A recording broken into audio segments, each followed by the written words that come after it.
Hi, this is Joe from DomainAcademy.com, and today I wanted to discuss with you SLDs and TLDs.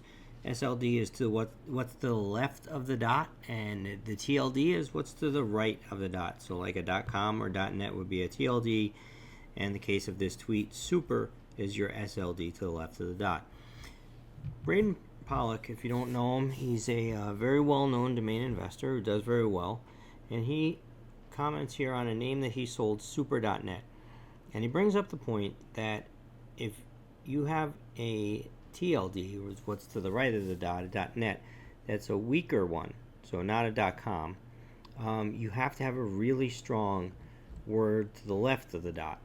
And he says that you can make these sales, but they require patience and they take a long time compared to, let's say, a .com to sell. So he talks about his super.net he sold for $150,000, and super.com he said 7 years ago sold for $1.2 million. So I wanted to talk about that in a practical sense for people who are trying to learn more about domain name investing. So we're not all Brandon Pollocks. We don't just have this intuitive knowledge. What do we look at? How do we figure this stuff out? Well, I'm going to go to one of my favorite .nets, which is expireddomains.net. And I'm going to look at the GoDaddy closeout domains, and I'm going to sort them by registrations, so the most number of TLDs that are taken. So you can see this one's taken in 460 TLDs. So the first one that pops up to me, I brought a couple up that we can go over, is Eureka.mobi. Eureka is a pretty good name. It has very positive connotations. It is not as good as super would be, but it's a positive name. And then .mobi is not a very strong TLD at all. So we've got a really positive name on the left, and we've got a kind of weak, a very weak TLD on the right as far as resale value goes. How do we figure that stuff out? Well, one of the things that we can look at is we can go and look at the most popular TLDs. Different marketplaces put these out. This is Afternick's recap of 2024's most popular TLDs, and you can see .net is on the list, right? Here you can see it on top a little bit easier, and you can see it's in the top 5, right? So it's weak, but it's not that weak. It's one of the top selling TLDs of last year as far as Afternick is concerned, and you can see similar lists from Cedo or other places, and net is going to be towards the top. What we do not see here is we don't see any .mobi names, which means that that is not in the top 20.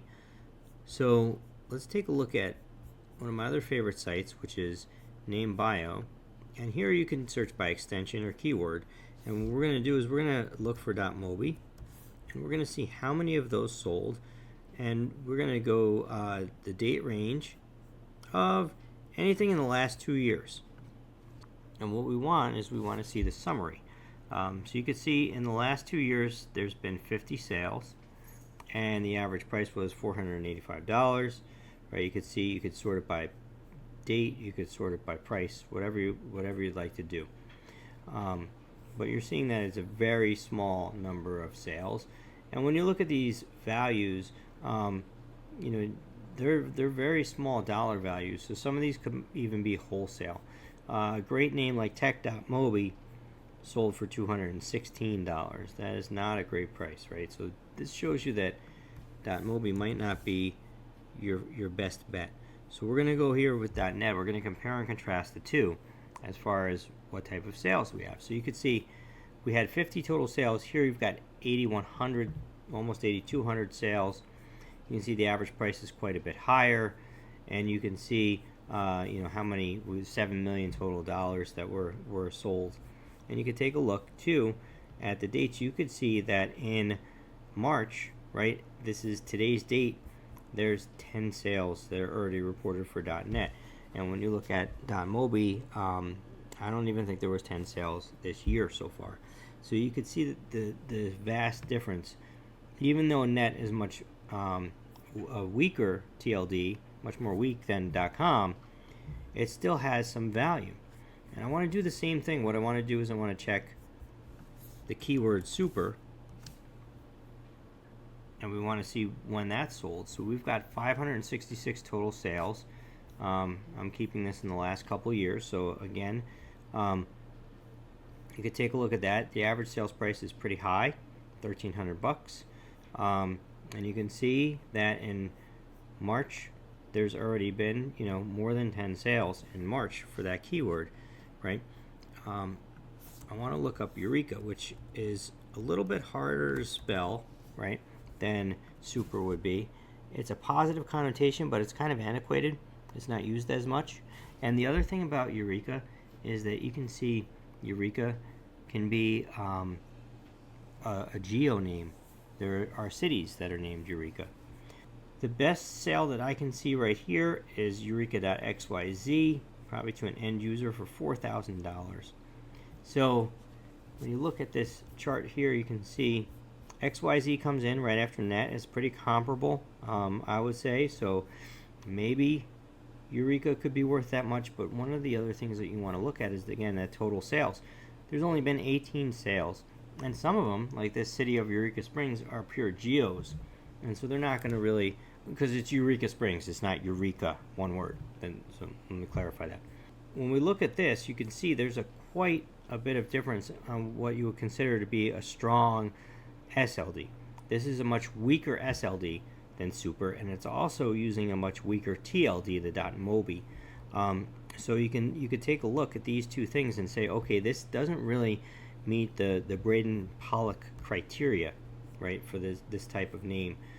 What we want to do is we want to look at the data, and that's how you can get some insight into the relative strength of the TLD or SLD. One of the other things that is helpful to check, which you can use .db or you can use our Domain Explorer tool, is you can look up the keyword. So we're going to look up Eureka and see that it is taken in 398 other extensions, and you could take a look at what those extensions are. You can click on them here. You could see, are they being used? This one is. The more that are being used, the better. So you could take a look at that real quickly right from here. You can see that one's not being used.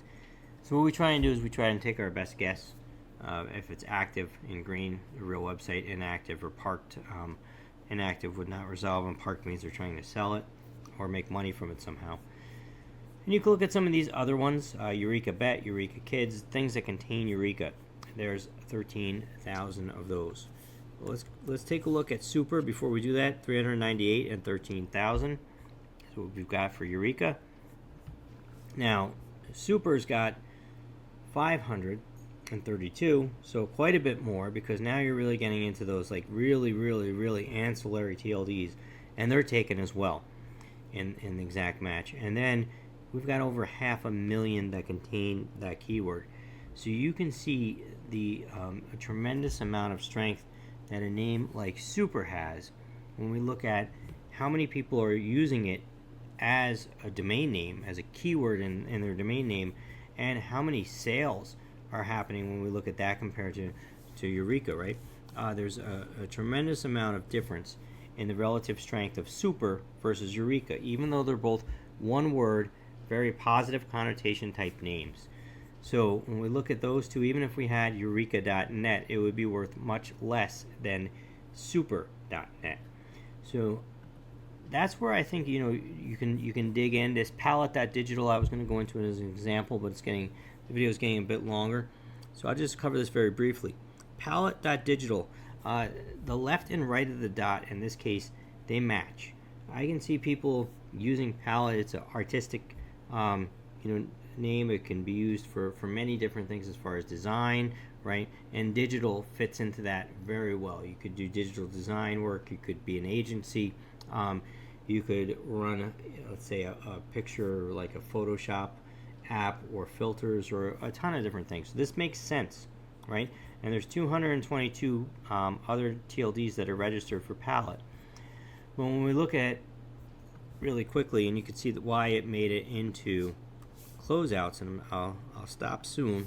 We want to look at how many digital domain names sold as far as the TLD goes, and you can see in the last 2 years only 48, and you can see that they're selling for pretty low value overall. Some of these are wholesale pricing, right? and some of them are going to be, this looks like it would be a retail price, but by and large you're seeing these types of names not as bad names. This makes perfect sense if you're an end user and you want to use this name to start your digital ad agency or design agency.